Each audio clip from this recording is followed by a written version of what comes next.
Vamos a seguir nuestra serie de Jonás. Esta vez en los versículos 7 al 10 del capítulo 1.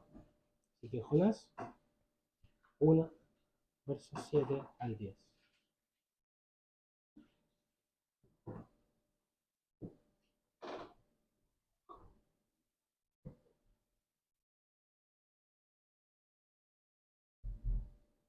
Palabra de Dios para nosotros en este día.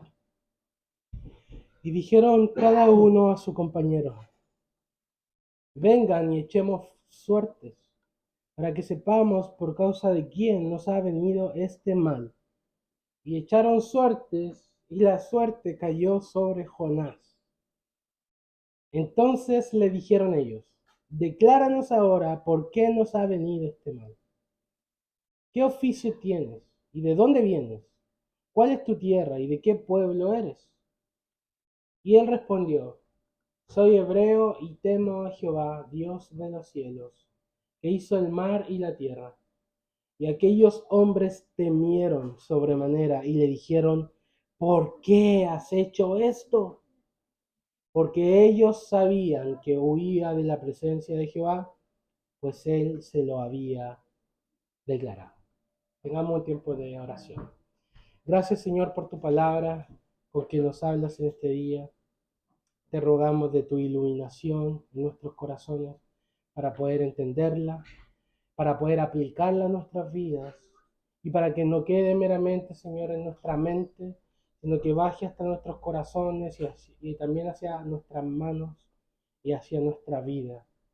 Te pedimos, Señor, que hablando en nuestros corazones, que nos des oído para oír, ojos para ver y un corazón para entender. Abre nuestros corazones en tanto tu palabra es expuesta y háblanos a cada uno en particular al corazón. Te lo rogamos por nuestro Señor Jesucristo. Amén. Amén. Bueno, nosotros sabemos, ¿cierto?, que Jonás va en una huida de Dios. Se ha embarcado hacia Tarsis, muy lejos de donde Dios lo había enviado. Y Jonás intenta esconderse como en un baúl bajo 7 llaves. Él va a la bodega, ¿cierto?, del barco, y ahí él intenta, en el fondo, no ser encontrado por nadie. Sin embargo, el capitán lo encuentra durmiendo, ¿cierto? Y vimos nosotros cómo lo reprendió para que orara, se levantara, hiciera algo, no estaba haciendo nada. Sin embargo, Jonás no dice una palabra cuando el capitán lo reprende. Él se levanta mudo. Entonces, él con su silencio él con su silencio intenta envolverse en el anonimato, ¿cierto? Y que nadie lo descubra. Intentó esconderse en la bodega, no le funcionó, lo despertaron, lo llevaron arriba a la planta superior y ahí está, callado. Ni una palabra sale de la boca de Jonás. Hasta que en el versículo 9, por una serie de circunstancias que ahora vamos a tratar, la voz de Jonás sale por primera vez en escena en el libro y corta el silencio en el cual él se había envuelto y su voz sale para demostrar quién es él, porque esa es la pregunta que le hacen: ¿quién eres? Entonces por primera vez tenemos la voz de Jonás abriéndose sus labios y expresando quién es él. Y de hecho los estudiosos mencionan que ese versículo particular, el 9 y el 10, son el centro de la estructura de gran parte del primer capítulo de Jonás. Yo le he hablado otras veces de que hay una técnica hebrea en la escritura en donde los hebreos escriben para enfatizar algo que está en el centro. Y de hecho esa es la intención del pasaje de los versos 4 al 17, hay un quiasmo, y en el centro del pasaje está el versículo 9 y 10, que es cuando Jonás habla. Y cuando Jonás habla, él se identifica. Entonces tiene que ver con la identidad de Jonás. ¿Quién es Jonás? Eso es lo que el autor quiere enfatizar. ¿Quién es Jonás? Por lo tanto, el título de mi sermón, que está basado en esto, se llama ¿Quién eres? Básicamente la pregunta que los paganos le hacen a Jonás. ¿Quién eres? ¿Quién es Jonás y quiénes somos nosotros? Pues vamos a ir desarrollando en este sermón. Bueno, los marineros, ellos sabían que esa tormenta que se había levantado era una tormenta inusual, o sea, no era algo común. Ellos sabían que era de origen divino, por eso ellos se pusieron a orar, ¿cierto? Empezaron a trabajar por el bien común, a echar los enseres por la borda para que no se hundiera la nave, pero nada de lo que hicieron fue suficiente. ¿Ya? El mar, dice más adelante, se iba embraveciendo más y más, entonces no había solución alguna. Entonces ellos recurrieron a una práctica muy antigua que tenían, que era la práctica de echar suertes. No sabemos exactamente cómo echaban suertes, pero era algo que ellos hacían al azar para determinar quién era el responsable de por qué le estaba pasando eso. ¿Quién tenía la culpa en el fondo? Entonces el versículo 7 dice que echaron la suerte y entre todas las personas que habían en el barco, yo me imagino que no eran pocas, la suerte cae sobre el dormilón, ¿cierto? Y que recién salió de la siesta y está ahí en silencio. Y la suerte cae sobre Jonás. ¿Ustedes creen que esto es casualidad? ¿Que la suerte haya caído sobre Jonás? ¿Que algo que pasó por azar simplemente? Proverbios 16:33 dice, la suerte se echa sobre el regazo, mas de Jehová es la decisión de ella. Wow. Entonces aún las cosas azarosas están en la mano de Dios. Dios decide sobre quién cae la suerte en el caso de Jonás. Y este libro en particular muestra de manera asombrosa cómo Dios gobierna absolutamente todo. Dios es soberano. Ese es uno de los mensajes principales de este libro, es que Dios es soberano. Dios gobierna el inmensurable mar y el clima. Que nosotros los seres humanos, ni con toda nuestra tecnología en el siglo XXI, hemos logrado controlar una tormenta, por ejemplo. Desde el inmensurable mar, Dios gobierna hasta los insectos. El gusanito del capítulo 4 que sale ahí, dice que Jehová lo preparó. La suerte que parece azarosa, incontrolable, indomable para nosotros, Dios acorrala la suerte. Y cae como una ruleta que va y cae sobre donde Jehová quiere que caiga. Las olas y los peces, el gran pez, obedecen a la voz de Dios. Las semillas y los gusanos son súbditos del trono de Dios y hacen lo que Dios les dice que hagan. Toda la creación obedece a Dios, con excepción del hombre. El hombre es la única criatura que rechina los dientes cuando Dios sube a su trono. Cuando Dios está haciendo su voluntad, el único que no quiere que eso pase y que no obedece por lo demás es el hombre. La suerte obedece a Dios, Jonás no obedece a Dios. De hecho, Jonás intenta frustrar la voluntad de Dios. Porque ¿cuál es la voluntad de Dios? Levántate y anda a Nínive. Esa es mi voluntad, dice. ¿Pero qué hace Jonás? Se va para el otro lado. Entonces Jonás está luchando en contra de la voluntad de Dios. Está tratando de frustrar el propósito soberano de Dios. Pero hermanos, ¿quién podrá estorbar el propósito de Dios? ¿Quién podrá, cuando Dios está haciendo algo, tomarle la mano y decirle, cuidado con lo que está haciendo Dios? ¿Quién le va a dar clases al omnisciente, ¿Quién le va a dar consejos al supremamente sabio? Y la respuesta a todas esas preguntas es nadie. Nadie va a estorbar a Dios. Nadie puede detener su mano. Ni nadie le va a dar consejos. Porque Él es Dios. Dios está en los cielos. Todo lo que quiso ha hecho. Y todo, hermanos, desde el inmensurable mar hasta las pequeñas pelucitas que andan por ahí. Todo eso está en el gobierno. Dios es soberano. Pero Jonás está batallando en contra de su voluntad. Le está echando como un gallito a Dios. A ver, vamos a ver quién es más fuerte. ¿Y quién va a ganar? Y Jonás intenta. Me tomo el barco, me voy a la bodega, me quedo callado, no digo nada. Para permanecer en el anonimato. ¿Cierto? Intenta ganarle a la voluntad de Dios. Es ridículo, ¿cierto? ¿Y Dios qué hace? Uf, Dios pone la luz sobre el fugitivo. Se prende el foco, ¿cierto? ¿Viste esa escena cuando uno va corriendo, un prisionero que se acaba de escapar? Y la luz lo alumbra. ¿Y cuál es la luz que utiliza Dios? La suerte.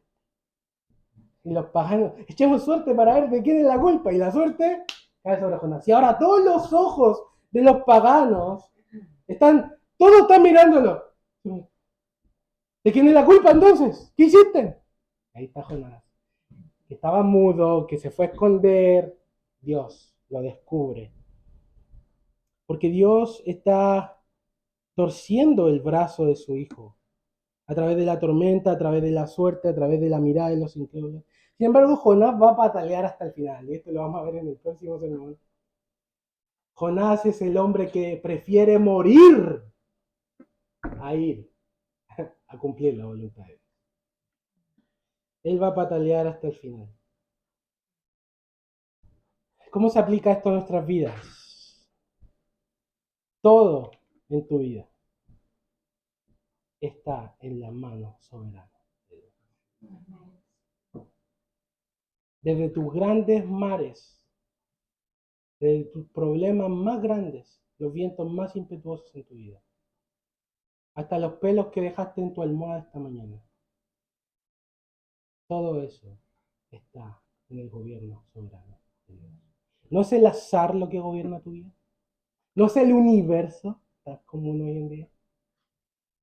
No son los hombres, no es tu jefe, no son tus compañeros de trabajo.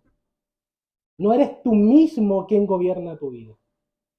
Dios dirige tu vida. Y todos los eventos que te ocurren son porque Dios lo ha decidido así. Así que, ¿qué es mejor? ¿Estar luchando en contra de su voluntad? ¿Estar rechinando los dientes mientras Dios hace lo que quiere en mi vida? ¿O encomendar tus caminos a Él? ¿O entregarte a su cuidado? Encomienda tus caminos a Jehová, confía en Él y Él hará. En nuestra vida ocurren eventos milagrosos, ¿o no? Cuando justo pasó algo y vemos una liberación extraordinaria. Íbamos a chocar, pero justo pasó algo. No fue tu agilidad, fue Dios. Todas las cosas, las liberaciones, las cosas milagrosas, la resolución de problemas, que parece que justo apareció algo que cambió todo. ¿Quién fue, hermano?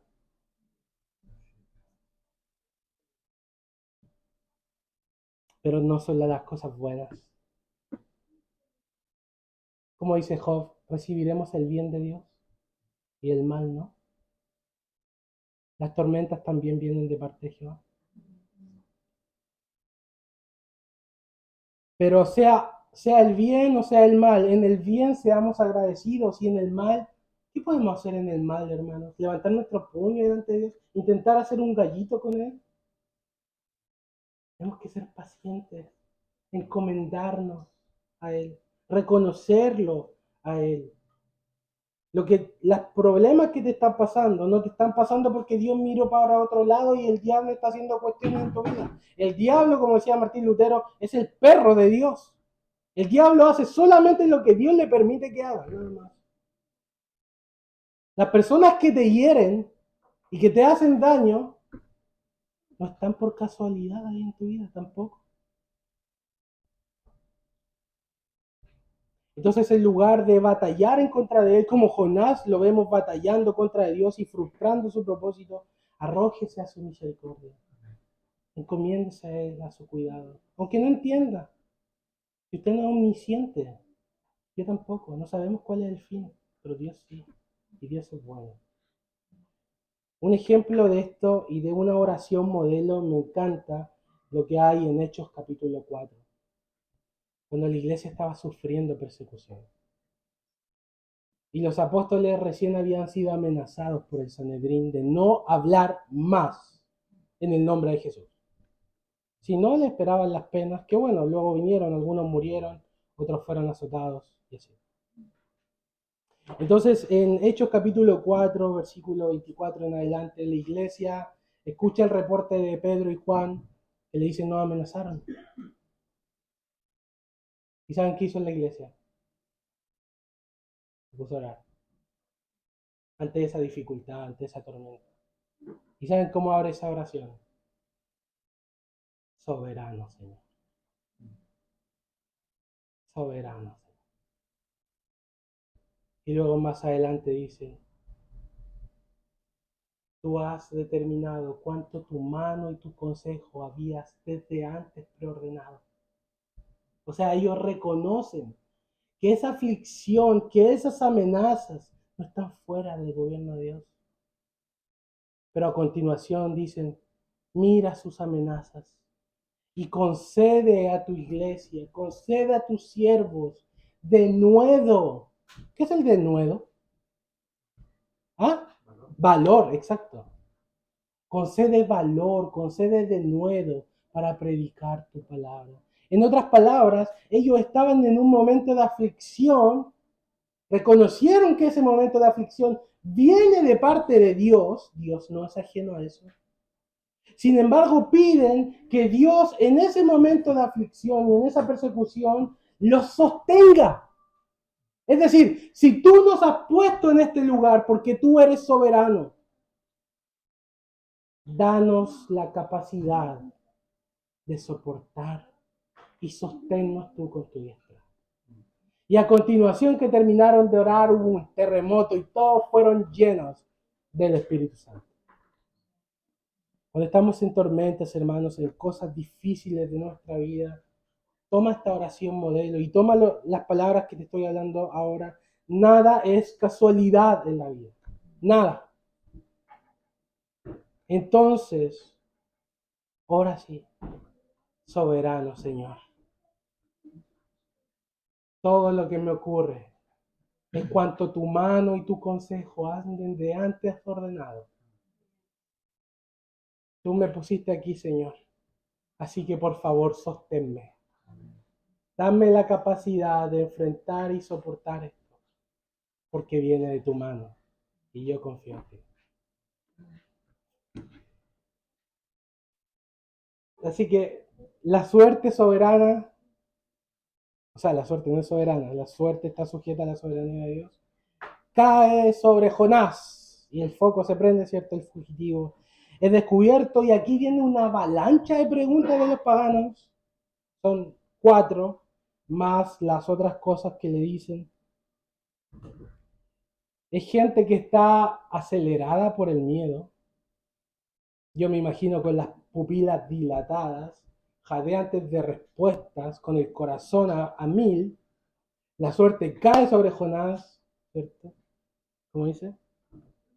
Decláranos ahora, ¿por qué nos ha venido este mal? ¿Qué oficio tienes? ¿De dónde eres? ¿Cuál es tu tierra? ¿De qué pueblo vienes?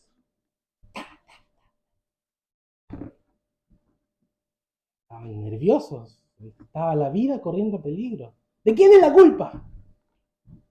¿Por qué nos vino esto? ¿Quién eres? Y Jonás, bueno, ¿cierto? Va a responder esas preguntas. Que básicamente, como ya les dije, estas preguntas denotan la identidad. Ellos le están preguntando, en resumen, ¿quién eres? ¿Quién eres? Y la identidad de Jonás en las preguntas de los paganos están divididas en 3 secciones. 1, el trabajo. la ocupación. ¿Qué oficio tienes? 2, el origen. ¿De dónde vienes? Y en tercer lugar, la raza. ¿De qué pueblo eres? Entonces le preguntan por su trabajo, de dónde viene y por su raza. Y esas son cosas que componen la identidad de una persona. Así que ahora vamos a adentrarnos a este asunto de la identidad de Jonás y también nuestra propia identidad y en qué está fundamentada nuestra identidad. Y para eso quiero comenzar ilustrándolo a través de algunos ejemplos. Cuando yo estaba en cuarto medio, mi profesor de filosofía puso un lápiz frente a la clase. Y dijo, ¿qué es esto? Y le dijeron, un lápiz, pues, profe. Y luego le sacó la tapa al lápiz. Y dijo, ¿sigue siendo un lápiz? Y yo, sí. Luego le sacó la tapita de atrás. ¿Sigue siendo un lápiz? Yo, sí. Luego le sacó el plástico. Quedó solamente la punta con la tinta. ¿Esto es un lápiz? Y luego desarmó y quedó con la punta. Y dijo, ¿esto es un lápiz? Y estábamos todos así como, ¿qué nos quiere enseñar? Pero lo que él nos quería enseñar era acerca de la esencia de la existencia de algo. ¿Qué es el fundamento que le hace ser a algo lo que es? ¿Cuál es la esencia? ¿Cuál es el fundamento? Y por otro lado, ¿cuáles son las cosas accesorias que podrían sacarse y aún quedar la esencia misma de la cosa? Entonces, básicamente estaba preguntando cuál es el fundamento de la identidad de algo. Y que a través de ese fundamento nosotros construimos lo demás. Un ejemplo similar está en una película de un drama cristiano llamada El Vencedor. No sé si la vieron.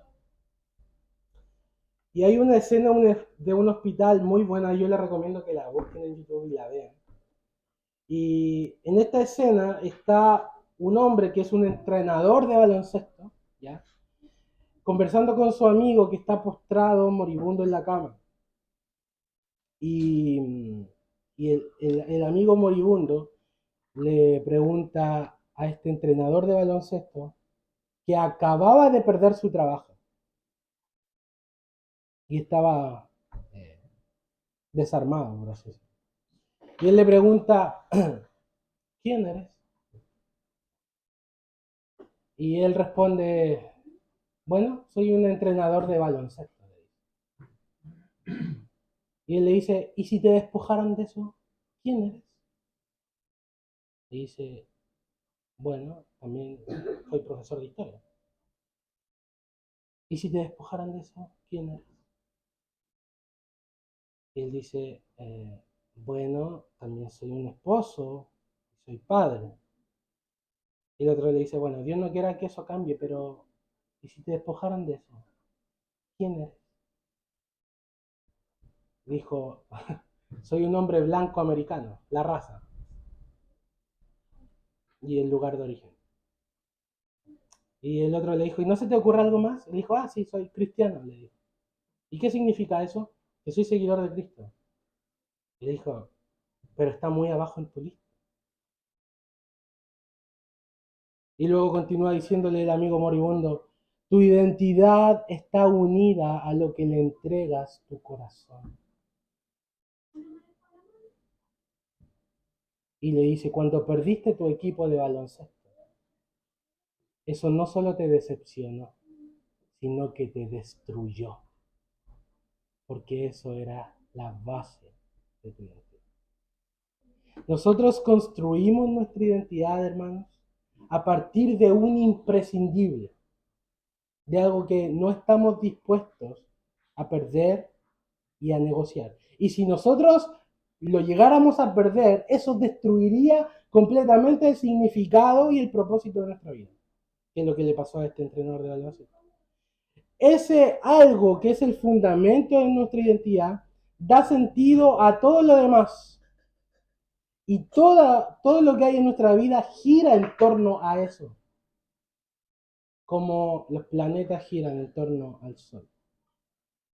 Entonces lo que sea ese algo, ese fundamento, esa esencia, es la base a partir de lo cual construimos todo lo demás.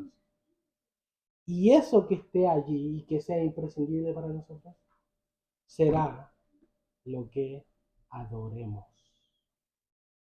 porque está unido a nuestro corazón. Y el hombre es un ser profundamente religioso.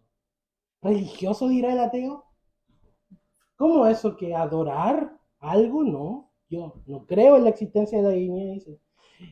Y aunque no crean en la existencia de Plutus, ¿cierto? El dios romano de la riqueza y de la prosperidad, ciertamente, por ejemplo, hay mucha gente que sacrifica a sus familias con tal de obtener cierta cantidad de dinero o con tal de obtener ciertas posesiones. Hay empresas que sacrifican el bienestar de sus trabajadores por las metas. ¿Y qué es eso, hermano? ¿Acaso no es idolatría? El ateo dirá, no, yo no creo en la divinidad. Y tal vez no crea en Afrodita, la diosa de la belleza y el placer. Pero muchas vidas están basadas en la autosatisfacción, en la búsqueda del placer, no importa cómo llegue, con tal de obtenerlo. Y usan todo lo demás. Todo gira en torno a la obtención de placer. Nuestras relaciones giran en torno a la obtención de placer y la autosatisfacción. Y tal vez el ateo dice, no, yo no adoro a Júpiter, el dios romano del poder, pero busca que otros se subyuguen a su voluntad, que otros le sirvan. Entonces el ser humano es una criatura profundamente religiosa y profundamente adoradora. Y lo que ponga en el centro de su existencia y el centro de su identidad, eso es lo que va a adorar. Entonces, o va a adorar al Dios vivo y verdadero, o va a poner ídolos en su lugar, a los cuales le entregue su amor, su lealtad. La lealtad de sacrificar todo lo demás con tal de obtener y de estar junto al ídolo. Y clamará a esos ídolos para que le den felicidad, significado e identidad.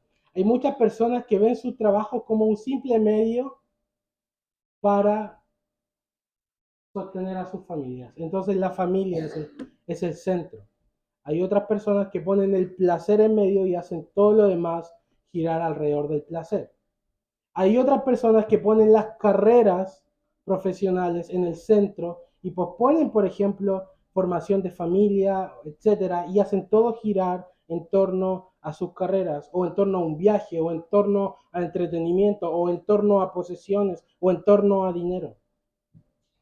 La manera en cómo nosotros ordenemos los aspectos de nuestra vida nos va a revelar que lo primero, lo que más amemos, lo que más busquemos, es lo que más adoramos. Lo que esté primero, como en esta pregunta que le hace el moribundo. ¿Quién eres? Entrenador de baloncesto, profesor de historia, hombre de familia, blanco y americano. Lo que está primero en la lista. Y en el caso de Jonás, ¿cuál es su prioridad? ¿Cuál es la respuesta de Jonás? ¿Quién eres? ¿Qué responde Jonás? Responde dos cosas. Responde primero acerca de su raza.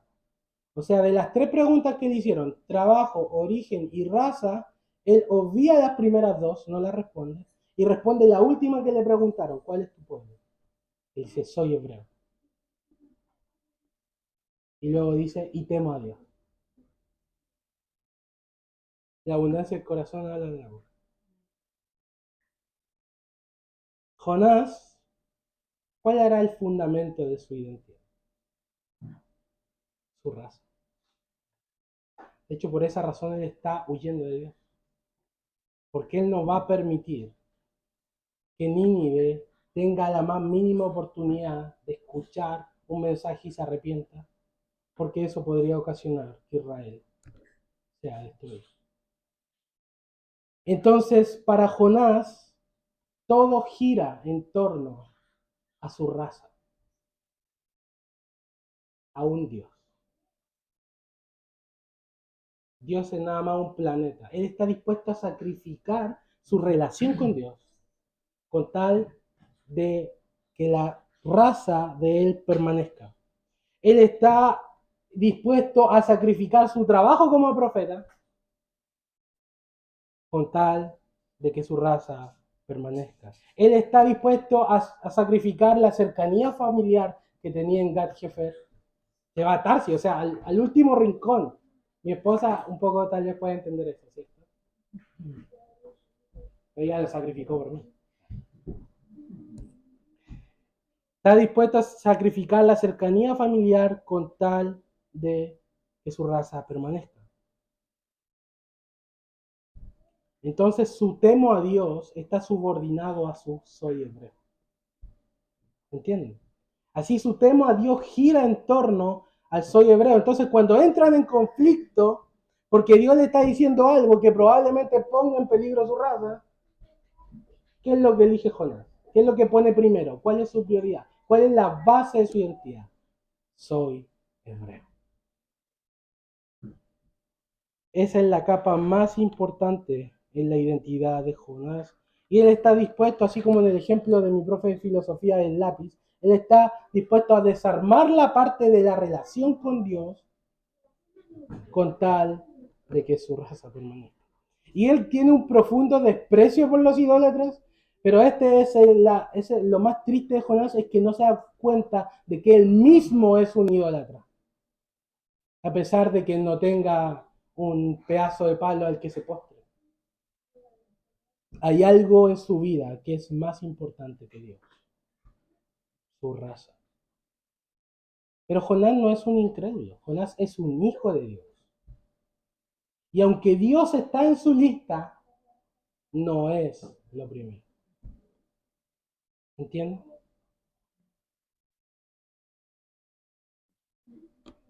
Hay muchos que dicen, soy cristiano, pero Cristo no es la esencia, la prioridad de su vida, aunque está en la lista. Tal como Jonás, está en la lista, pero no es lo primero. No es el sol de mi ser, no es mi esencia. Estoy dispuesto a sacrificar esa parte con tal si llega a entrar en conflicto con el centro de mi identidad.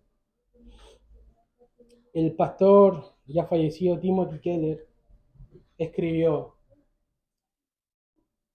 ¿puedes creer sinceramente que Jesús murió por tus pecados? Y con todo, tu trascendencia y seguridad pueden estar basados en tu carrera profesional o tu patrimonio, en lugar del amor de Dios en Cristo. Esto explica por qué muchos que dicen ser cristianos pueden ser racistas. O muchos que se dicen ser cristianos son materialistas, adictos a la belleza o al placer o al dinero, o llenos de ansiedad y propensos al exceso de trabajo. Todo esto surge porque lo que constituye el origen de su identidad es el poder, la aprobación, la comodidad o el control, y no el amor de Dios, que es en Cristo Jesús. Entonces yo elaboré 3 pruebas para descubrir nuestros ídolos. ¿Les parece si nos sometemos a ellos? No quieren, ¿ah? Sí, vamos. La primera, el corazón. Primera prueba, el corazón. ¿Qué es lo que ama tu corazón? ¿Cuál es tu pasión? ¿Qué es lo que más enciende tus afectos? ¿Qué es lo que te da seguridad y significado? Primera prueba. ¿Qué es lo que ama tu corazón? Segunda prueba. ¿Cuál es la prioridad de tu vida? ¿Cuál es la capa más importante? ¿Qué es lo que más buscas? ¿En qué más inviertes? ¿Qué estás dispuesto a sacrificar para que eso permanezca? ¿Cuál es tu prioridad? Segunda prueba. Tercera prueba. ¿Qué no estás dispuesto a perder? ¿Qué de tu vida existe que si te despojaran de ello, destruiría completamente tu seguridad, tu significado y tu felicidad? Corazón, prioridad y disposición a perder. Lo que respondas Eso es lo que adoras. Ese es tu Dios. Puede ser tu carrera, tu familia, tus hijos, tu comodidad, tu autosatisfacción, tu placer. Puede ser tu estabilidad económica, puede ser el trabajo, pueden ser posesiones materiales, puede ser tu raza chilota, puede ser el dinero, puede ser la aprobación de otros. Lo que responda a estas tres cosas, a estas tres pruebas, corazón, prioridad y despojo, es lo que es tu Dios.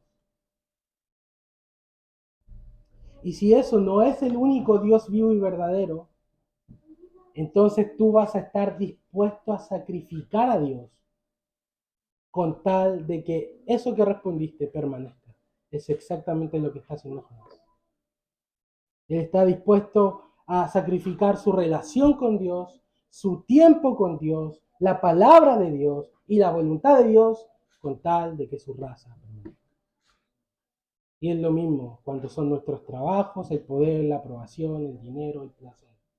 En lugar de Dios, lo que nosotros priorizamos. Pero así como la suerte ha caído sobre Jonás y Jonás ha sido descubierto por los paganos, Dios también está lanzando luz ahora en nuestro corazón. Y tal vez tú estás descubriendo cuáles son tus ídolos. Cuáles son aquellas cosas que amas y que no estás dispuesto a perder. Puede ser un hijo, hermano. Puede ser un trabajo. Puede ser el placer. Así que Dios está abriendo los baúles, así como abrió el baúl de Jonás.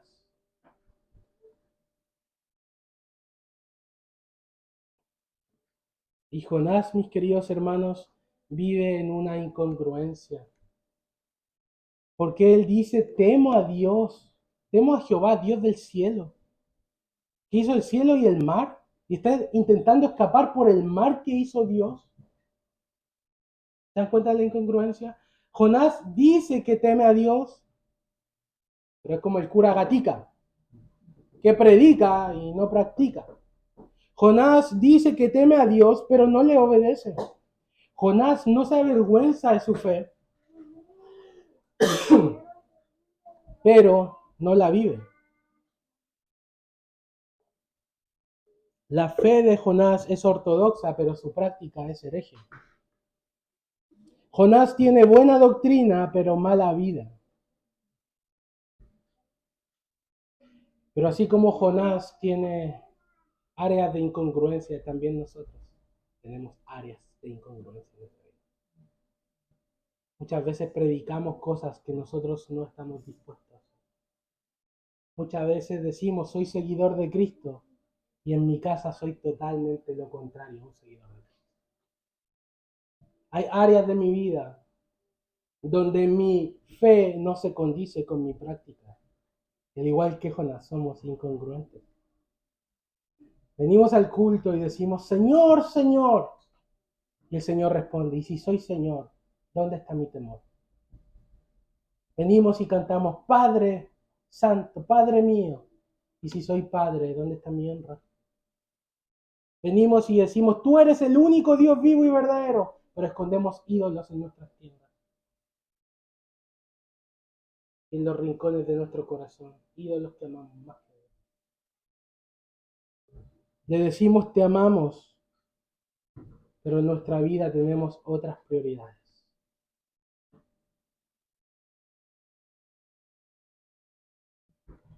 La idolatría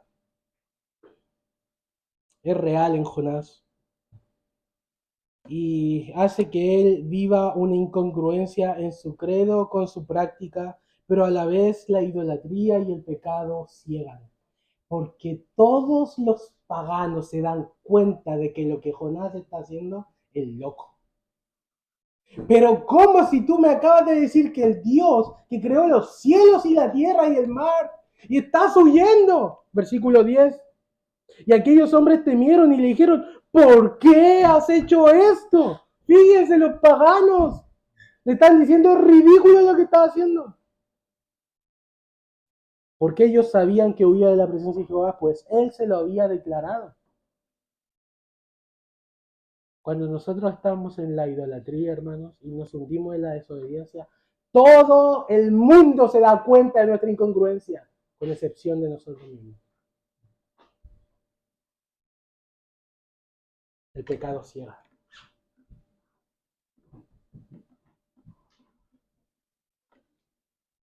Pero mi esperanza y la esperanza de todos nosotros es que Dios está trabajando contigo. Es decir, Dios también está trabajando contigo. Lo que me impresiona a mí de este libro es la tremenda paciencia de Dios. No, paciencia.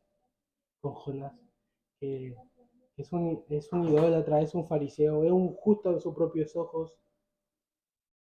Y en el capítulo 2, Jonás está en el vientre de un pez. Pero después de que hace una oración donde se humilla delante de Dios, en el capítulo 3 y 4, Jonás vuelve a caer en su autojusticia. Y Dios vuelve a enseñar. Así somos nosotros, hermanos. Caemos, Dios nos levanta. Vamos, Dios va tras nosotros. Dios a veces toma a Jonás del cuello y a veces lo toma de la mano. Y así es con nosotros. A veces nos toma del cuello y a veces nos toma de la mano. Pero Dios nunca nos va a abandonar. Porque Él es tremendamente paciente. Él está dispuesto a quebrar nuestros ídolos. Y esa es mi oración en este sermón mientras yo preparaba. Esta es mi oración a Dios, que Dios quiebre aquellas cosas que amamos más que a Él. Que Dios allane nuestras incongruencias en aquellas cosas que decimos o predicamos y no hacemos. Y nuestras familias lo saben. Y los demás lo saben. Y que Dios quite la venda de ceguera que tenemos y nos dé de su luz. Por último, hermanos, quiero mencionar acerca de la experiencia de Pablo. Y tiene que ver esto un poco con lo que leímos en 2 Corintios 6. Pablo fue una persona que fue encontrada por Dios estando en la más honda miseria. Y fue rescatado por el Señor Jesús. Y el apóstol Pablo fue una persona muy sufriente. Sufrió mucho. Él padeció azotes. A él lo lapidaron.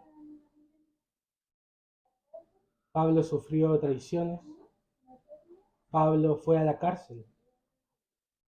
Pablo tuvo hambre. Yo creo que ninguno de nosotros, me corrigen después si estoy equivocado, ha pasado hambre. Pero él sí. Pasó frío. Bueno, aquí yo creo que sí pasamos frío.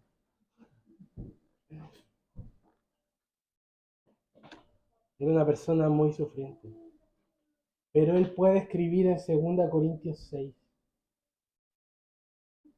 Parece que no tengo nada, mas lo poseo todo. Porque su identidad está basada en algo que no se puede destruir. En Cristo. Él está deleitándose y constantemente acudiendo a Cristo como la base de su identidad. Su identidad no es el ministerio, porque el ministerio, en algún punto, él dejó el ministerio. En la cárcel ya no podía visitar a la iglesia. Él no puso su identidad en el amor de otros porque lo traicionaron. Él no puso identidad en la comodidad porque fue llevado a una cárcel a dormir sobre piedra y en humedad. Él no puso su identidad en la comida porque pasó hambre. No puso su identidad en el dinero, sino que todo lo que dio lo dio por la obra. Y para nosotros Él es un ejemplo de cómo debemos vivir. Imítenme a mí, dijo Él, porque yo imito a Cristo. La base de la identidad del apóstol es el amor de Dios en Cristo Jesús, de tal manera que él puede escribir en Gálatas 2:20, con Cristo estoy juntamente crucificado, y ya no vivo yo, más Cristo vive en mí, y todo lo que vivo ahora en la carne, lo vivo en la fe del Hijo de Dios, el cual me amó y se entregó a sí mismo por mí. La gran diferencia entre Jonás y Pablo es que Jonás olvidó la gracia. Jonás olvidó la gracia. Jonás olvidó que Dios es un Dios de misericordia y él se puso en el lugar de Dios. A diferencia de Pablo, que Pablo obviamente hubo luchas en su corazón. Él mismo luchaba contra la codicia, luchaba contra el orgullo. Sin embargo, a Pablo lo podían desposeer de todo y de hecho lo hicieron. Y él al final decía, eso no me destruye, porque mi identidad está en Cristo. Hermanos, y esa es mi oración para nosotros, que nosotros estemos dispuestos incluso a perder lo más preciado y que nuestra vida no sea destruida, porque nuestra identidad está basada en algo que es indestructible. Nadie nos puede separar del amor de Dios. Ni hambre, ni espada, ni desnudez, como dice ahí en Romanos capítulo 8.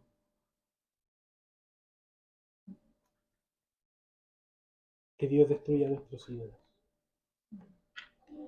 Y en lugar de los ídolos, que el sol de nuestro ser y lo que sea aquella esencia en la cual todo lo demás en nuestra vida gira en torno sea Dios, para que nuestro trabajo, nuestras familias, nuestro entretenimiento, nuestro dinero, nuestras posesiones giren en torno a Dios y estemos dispuestos a perder aquellas cosas incluso.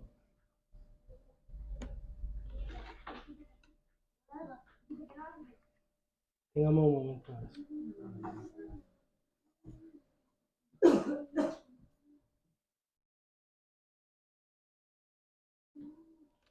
Querido Señor, somos tan faltos, Señor, como Jonás. Somos tan incongruentes. Cada uno sabe cuál es su incongruencia. Cada uno sabe cuáles son sus ídolos. Esta hora, Señor, desmantelamos las tiendas y los traemos delante de ti. No los queremos ocultar más. Queremos pedirte que nos perdones por nuestra idolatría, nuestra incongruencia y nuestra ceguera. Y te pedimos que tu evangelio bendito, que ese amor que tú has derramado sobre nuestros corazones sea la esencia de nuestra identidad. Y que Jesús sea el sol de nuestro ser. Y nuestro Señor, en pos de quien vayamos y a quien dediquemos todo lo que tenemos y todo lo que somos. En mi oración, Señor, delante de tu santa presencia. Amén. Tomamos el último.